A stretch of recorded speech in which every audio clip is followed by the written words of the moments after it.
একটা অভিনব সাবজেক্ট ম্যানেজমেন্টের সবচেয়ে গুরুত্বপূর্ণ, সেটা আজকের দিনে হচ্ছে human resource management. Human resource management বলতে আমরা বুঝি হিউম্যান রিসোর্স ডেভেলপমেন্ট। প্রথম কথা আপনাদের বোঝা দরকার, হোয়াট ইজ হিউম্যান।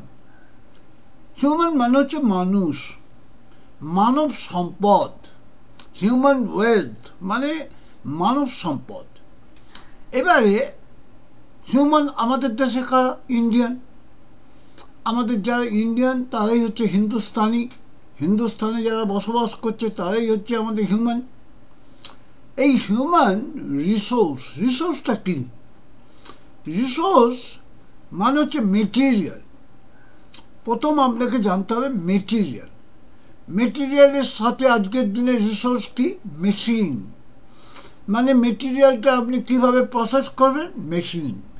মেশিনের সাথে কি লাগবে? মানি, টাকা। এবং তার সাথে কি লাগবে? Man power. আপনার কাছে মেশিন আছে, মেটেরিয়াল আছে, মানি আছে, কিন্তু ম্যান পাওয়ারের ভীষণ প্রয়োজন। তার মানে হিউম্যান। তাহলে আরেকটা যেটা বলা হচ্ছে মার্কেট। মার্কেট কেন কথাটা বলছি? যা কিছুই উৎপাদন করুন তার একটা বিক্রিযোগ্য হতে হবে, মানুষ কিনতে চাইবে। এবং যখনই কোনো জিনিস লোক পয়সা দিয়ে কিনছে তখনই কিন্তু তার প্রোডাকশন প্রসেস শুরু হয়। তার আগে না হলে কী হয়, শখে কাউকে আপনি গিফট করলেন, কিছু করলেন, হ্যাঁ, সেটা তো অত ইম্পর্টেন্ট নয়। কিন্তু রিসোর্সে যখন মার্কেট বোঝাচ্ছে, ধরুন আমরা যারা যে কেরিয়ার নিয়ে কথা বলছি, কেরিয়ারে যখন আপনি বাজারে গিয়ে আপনাকে কাজের জায়গায় আপনি রোজগার করছেন, তার মানে কি? You are marketing yourself. এবারে আমরা যে কথাটায় আসবো, ম্যানেজমেন্ট। ম্যানেজমেন্ট মানে হচ্ছে প্রথম যেটা আপনার ম্যানেজমেন্টে ভাবা দরকার সেটা হচ্ছে প্ল্যানিং। আমাদের এই প্ল্যানিংটা হচ্ছে খুব গুরুত্বপূর্ণ। প্ল্যানিং যদি ঠিক না হয় তাহলে কি হয়? আমরা এগোতে পারি। প্ল্যানিং হচ্ছে স্বপ্ন। আপনি যে স্বপ্নটা দেখছেন সেটাকে প্ল্যান করতে হবে। সব সময় স্বপ্ন দেখবেন অ্যাজ পার ইয়োর লিমিট। আপনি এমন কিছু স্বপ্ন ভাববেন না, এমন কিছু প্ল্যান করবেন না যেটা লিমিটের বাইরে, যেটা আপনি লিমিট, যেটা আপনি ছুঁতে পারবেন না। তাহলে আপনাকে প্ল্যানিং একটা ভাবি, আপনি যেটা নিয়ে ভাবছেন, স্বপ্ন দেখছেন, এটাই হচ্ছে প্ল্যানিং। প্ল্যানিংয়ের পরে সেটাকে, প্ল্যানিংটা আপনার মাথায় এলো, তার সাথে আসবে এবার অর্গানাইজিং। কীভাবে ওটাকে অর্গানাইজ করবেন। এবং প্ল্যানিং আপনার তো ভাবলেন, কিন্তু প্ল্যান তো শুধু করলে হবে না, সেটাকে অর্গানাইজ করতে হবে। মানে সেটাকে আপনার ঠিক মতন সিস্টেমে নিয়ে আসতে হবে। অর্গানাইজের পরে যেটা দরকার হচ্ছে স্টাফিং। স্টাফিং দেখুন, ওপাশে আমি রিসোর্সের বেলায় বলেছিলাম ম্যান পাওয়ার, এখানে আপনি আপনাদেরকে বলছি স্টাফিং। এই স্টাফিং খুব গুরুত্বপূর্ণ। স্টাফিং যদি ঠিক রাইট পারসনকে যদি রাইট জায়গায় কাজে না লাগানো হয় তাহলে কিন্তু কাজ সেইভাবে কোয়ালিটি এবং এফিসিয়েন্সি বাড়ে না। দেখুন, কিছু কিছু মানুষ আছে যারা আউটডোর কাজ করতে খুব ভালোবাসে, বাইরে তাদেরকে কাজ দিলে তারা খুব খুশি হয়। আবার কিছু কিছু মানুষ আছে যারা ইনডোর কাজ করতে ভালোবাসে, তাদেরকে বাইরে কাজ দিলে তারা অতটা স্যাটিসফাইড নয়। তাহলে আপনাকে যখন আপনি একটা ম্যানেজমেন্ট যখন কনসেপ্ট চালাচ্ছেন, তাহলে আপনাকে বুঝতে হবে right person at the right place. Next যেটা আসবে ডাইরেক্টিং। ধরুন কাউকে কাজে লাগালেন বা তা কিছু প্ল্যান করলেন, অর্গানাইজ করলেন, আপনাকে তো তাকে ডাইরেকশন দিতে হবে। তাহলে আপনাকে ডাইরেকশন দিতে হবে, এটা করতে হবে, ওটা করো, এইভাবে এগো। তার মানে কি? You R directing.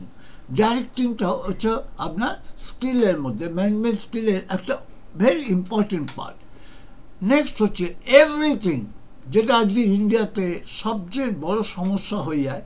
আমরা সব কিছু করি, ডাইরেকশন দিই, আমরা প্ল্যান করি, আমরা অর্গানাইজ করি, আমরা ম্যান পাওয়ার, কিন্তু আমরা কন্ট্রোল হারিয়ে ফেলি। কন্ট্রোল কখন হারিয়ে ফেলি? যখন আমার নিজস্ব কন্ট্রোল তার উপরে থাকে না। আরেকটা হচ্ছে অর্গানাইজেশনটা এত বড় হয়ে গেছে, এত লিমিটের বাইরে চলে গেছে, যাকে আমি আর কন্ট্রোল নিতে পারছি না। তাই জন্য দেখবেন ছোট গাছ যত না ঝড়ে পড়ে যায়, বড় গাছ তার আগে পড়ে। বড় গাছের তো শিকড় অনেক তলা অবধি গেছে, কিন্তু তাও ঝড়ে পড়ে, কেন? কন্ট্রোলের বাইরে, তার মাথা ভারী হয়ে গেছে, কন্ট্রোলের বাইরে চলে গেছে।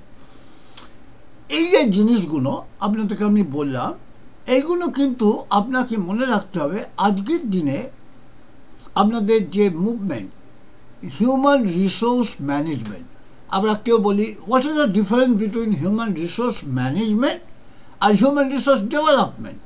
হিউম্যান রিসোর্স ডেভেলপমেন্ট মানে হচ্ছে একটা কনসেপ্ট। ধরুন আমি কীভাবে ডেভেলপ করব, আমার ম্যান পাওয়ারগুলোকে আমি কীভাবে ডেভেলপ করবো, আমার এক্সিস্টিং সিস্টেম আছে। আর ম্যানেজমেন্ট মানে হচ্ছে ডেভেলপমেন্ট তো করছি, কিন্তু তাকে আমি কী করে ম্যানেজ করবো, অ্যাপ্লিকেশন। তার মানে হিউম্যান রিসোর্স ম্যানেজমেন্ট এর সাথে সাথে ডেভেলপমেন্ট বোথ আর কোরিলেটেড ওয়ার্ডস, এবং অ্যাপ্লিকেশনও কোরিলেটেড, খুব কাছাকাছি। কিন্তু তার মধ্যে একটা ছোট্ট ডিফারেন্স।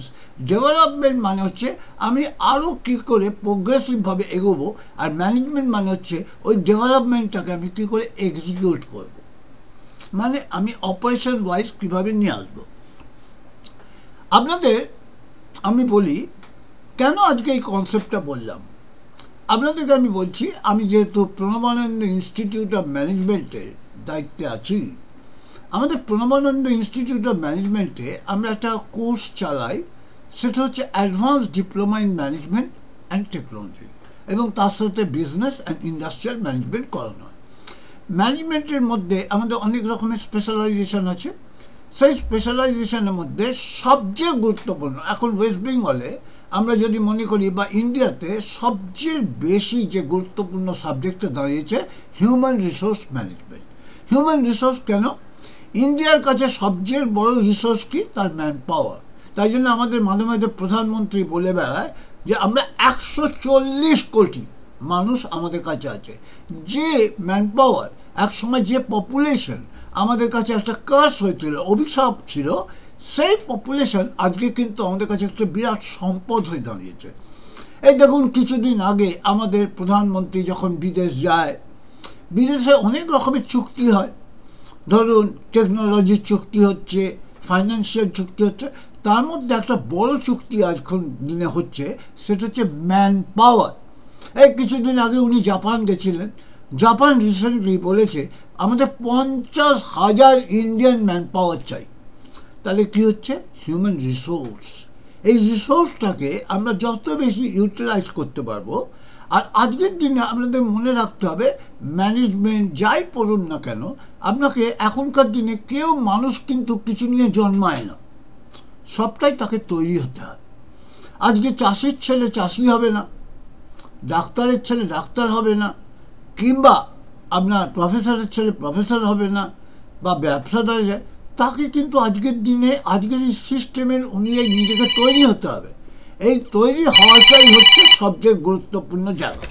তাহলে আজকে এই যে রিসোর্স প্ল্যানিং কিংবা ম্যানেজমেন্ট স্কিলস, এই জিনিসটার ব্যাপারে আপনারা আমাদের প্রণবানন্দ ইনস্টিটিউট অফ ম্যানেজমেন্টে আসতে পারেন, এবং ইউনিভার্সিটি অ্যাফিলিয়েটেড কোর্স।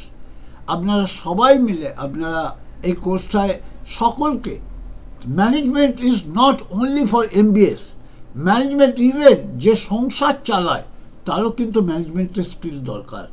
তাই আপনারা আমাদের ওয়েবসাইট, আমাদের ইউটিউব, আমাদের বিভিন্ন যে চ্যানেল মিডিয়া আছে, প্রণবানন্দ ইনস্টিটিউটের ওয়েবসাইট আপনারা খুলতে পারেন, www.pimtonline.in। সেখানে আপনারা যোগাযোগ করুন, কানেক্ট করুন, এবং আপনারা আমাদের কাছে এই ম্যানেজমেন্ট স্কিলস এবং এটা ইউনিভার্সিটি কোয়ালিফিকেশন, সেটা আপনারা